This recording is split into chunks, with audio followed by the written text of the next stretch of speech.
Magandang araw sa inyong lahat. Ang paksang ating tatalakayin sa araw na ito ay tungkol sa heograpiya ng Ilog Huanghe, Egypt at Mesoamerica. Heograpiya ng Ilog Huanghe. Ang kabihasnan sa China ay umusbong sa tabing ilog malapit sa Yellow River o Huanghe. Ang ilog na ito ay nagmula sa kabundukan ng kanlurang China at may habang halos 3,000 milya. Dumadaloy ito patungong Yellow Sea. Ang dinaraanan nito ay nagpabago-bago ng makailang ulit sa mahabang panahon at humantong sa pagkakabuo ng isang malawak na kapatagan. Ang North China Plain. Ang pag-apaw ng Huanghe ay nagdudulot ng pataba sa lupa, ngunit dahil sa pagiging patag ng North China Plain, madalas nang nagaganap ang pagbaha sa lugar na ito. Ayon sa tekstong tradisyonal ng China, ang Xia o Xia ang kauna-unahang dinastiyang naghari sa China. Subalit, dahil sa kakulangan ng ebidensya, hindi matiyak kung kailan ito pinasimulan ni Yu, ang unang pinuno ng dinastiya. Pinaniniwalaang si Yu ang nakagawa ng paraan upang makontrol ang pagbahang idinudulot ng Huanghe. Ang pangyayaring ito ay nagbigay daan upang makapamuhay sa lambak ang mga magsasaka. Naniniwala ang mga Tsino na sila lamang ang mga sibilisadong tao sa gitna ng mga tribo na tinawag nilang barbaro, sapagkat hindi sila nabiyayaan ng kabihasnang Tsino. Tinawag din nila ang kanilang lupain na Zhuangzi, na nangangahulugang Middle Kingdom. Okay. So, dito makikita natin yung mapa na kung saan makikita natin yung Huanghe or Huanghe. Okay? Or tinatawag din siyang Yellow River. Ayan, yung nakakulay blue. Okay. Ilog Huanghe or Huanghe or Yellow River. Okay? Pangalawa sa pinakamahabang ilog sa China. Tinatawag ding Yellow River dahil sa kulay ng makapal na banlik na dala nito. Tinatawag ding pighati ng China dahil sa malapad, malakas at madalas itong umapaw at magdala ng nakapipinsalang baha. Okay. So, tinawag siyang pighati ng China kasi very destructive siya. Dahil kapag umaapaw yung ilog, madaming mga napipinsala na mga kabahayan at mga sakahan. At marami ring mga buhay ang namamatay. Kaya tinawag siya na pighati ng China. Ang bansag na pighati ng China ay nagpapatunay na mas natatandaan ng mga tao ang hirap kaysa biyayang dala ng ilog Huanghe. Ayan. Mas nila na natatandaan nila yung mga paghihirap or yung mga sufferings na nararanasan nila dahil doon sa ilog na yon kaysa doon sa makakount nila kung ano yung blessing na naibibigay ng Huanghe River. Okay. Ilog Huanghe. Makikita sa China ang lambak ilog ng Huanghe. Ang Huanghe ay nagdadala ng lowes o dilaw na lupa.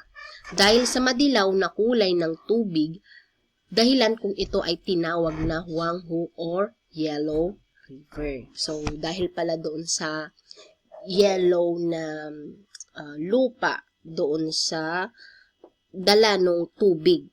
Okay. At sinasabi rin nila na dahil doon sa mga lumot na nandoon sa ilog, kaya nagre-reflect na nagkukulay yellow siya. Kaya tinawag siya na Yellow River. Okay. So, eto siya. Para siyang putik. Okay. So, ngayon, dito naman tayo sa geography ng Egypt. Mahalagang tandaan ang tinutukoy na Lower Egypt ay nasa bahaging hilaga ng lupain o kung saan ang ilog Nile ay dumadaloy patungong Mediterranean Sea. Ayan. Kung makikita natin sa mapa, yung nasa taas, doon yung Lower Egypt at dito sa baba naman ay yung Upper Egypt. Okay.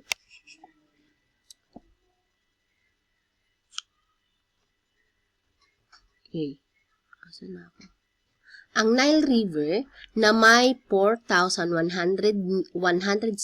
milya o 6,694 kilometro ang haba ay dumadaloy mula katimugan patungong hilaga. Dati-rati, ang malakas na pag-ulan sa lugar na pinagmumulan ng Nile ay nagdudulot ng pag-apaw ng ilog tuwing Hulyo bawat taon. Ang pagbahang idinudulot ng Nile ay nahinto lamang noong 1970 nang maitayo ang tinatawag na Aswan High Dam upang makapagbigay ng elektrisidad at maisaayos ang supply ng tubig. Ang Egypt ay tinawag bilang the gift of the Nile. Dahil kung wala ang ilog na ito, ang buong lupain nito ay magiging isang disyerto. Okay. Tila nahihiwa ng ilog na ito ang bahaging hilagang silangan ng disyerto ng Africa noon maunang panahon. Sa panahong Neolitiko, ang taunang pag-apaw ng Nile ay nagbibigay daan upang makapagtanim ang mga magsasaka sa lambak ilog. So, parang wala rin siyang pinagkaiba doon sa Mesopotamia, sa Indus, na kung saan kapag, ganun din sa Yellow River, na kung saan kapag umapaw yung ilog, at pag wala na yung tubig, nagiiwan ito ng matabang lupa at nakakapagtanim at nakakapag-ani ng sagana ang mga tao. Okay.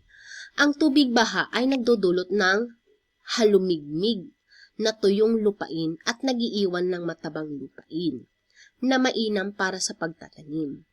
Ang mga magsasaka ay kaagad nagtatanim sa pagbaba ng tubig baha. Ang putik na dala ng ilog ay unti-unting naiipon sa bunganga ng Nile sa hilaga upang maging latiang tinatawag na delta. Ang lugar na ito ay naging tahanan ng mga ibon at hayop. Maaari ring gamitin ng tubig mula rito para sa mga lupang sakahan. Upang maparami ang kanilang maaaring itanim bawat taon, ang mga sinaunang Egyptian ay gumawa ng mga imbakan ng tubig at naghukay ng mga kanal upang daluyan ng tubig sa kanila mga lupang sinasaka. Ang ganitong mga proyekto ay nangangailangan ng malaking bilang ng mga manggagawa, sapat na teknolohiya at maayos na mga plano. Ang pagtataya ng panahon kung kailan magaganap ang mga pagbaha ay naisakatuparan din sa mga panahon ito. So, yung mga Egyptian, nakagawa rin sila ng mga tinatawag na irrigation, na kung saan yung pagbaha doon sa, yung pagbaha or yung pag-apaw ng Nile River ay nakokontrol nila. Gumawa sila ng dam, gumawa sila ng mga irrigation, at iba pang imbakan ng tubig. So, nakokontrol na nila ngayon yung pag-apaw ng tubig. Ang Nile ay nagsilbing mahusay na ruta sa paglalakbay noong mga panahong iyon.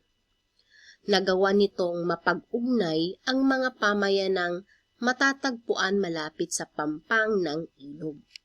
Ang pagkakaroon ng mga disyerto sa silangan at kanlurang bahagi ng ilog ay nakapagbigay ng kaligtasan sa Egypt, sapagkat nahahadlangan nito ang mga pagsalakay.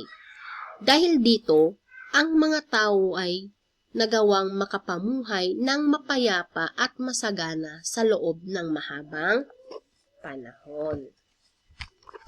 Ayan.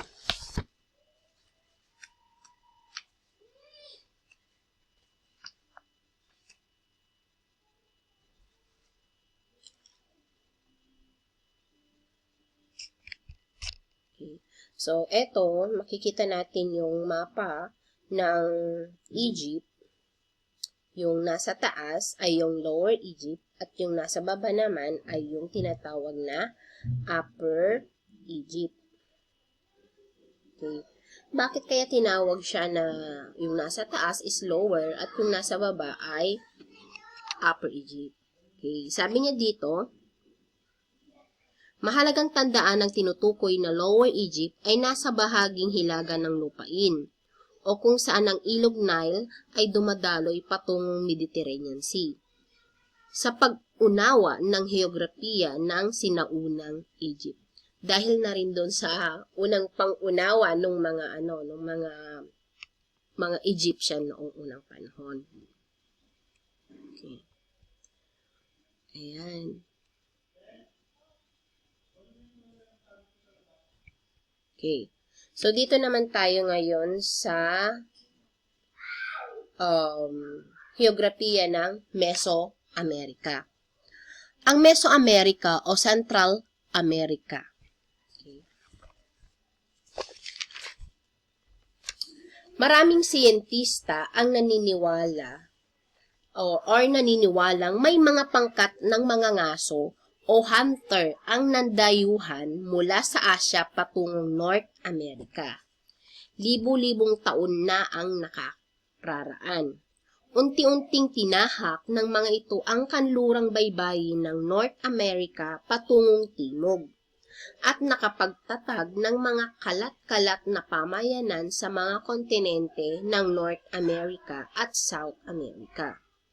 Noong ika-13 siglo BCE, umusbong ang kauna-unahang kabihasnan sa Amerika. Ang mga Olmec sa kasalukuyang Mexico, na impluwensyahan ng mga gawaing sinimulan ng mga Olmec ang iba pang pangkat ng mga tao sa iba't ibang bahagi ng Amerika. Okay.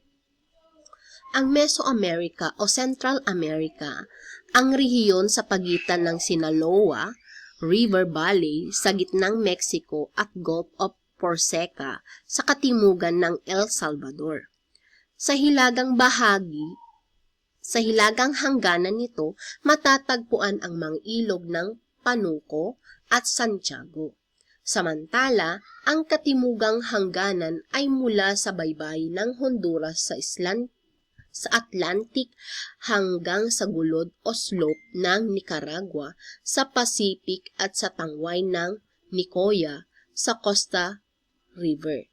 Sa kasalukuyan, saklaw ng Mesoamerica ang malaking bahagi ng Mexico, Guatemala, Belize, El Salvador at kanlurang bahagi ng Honduras.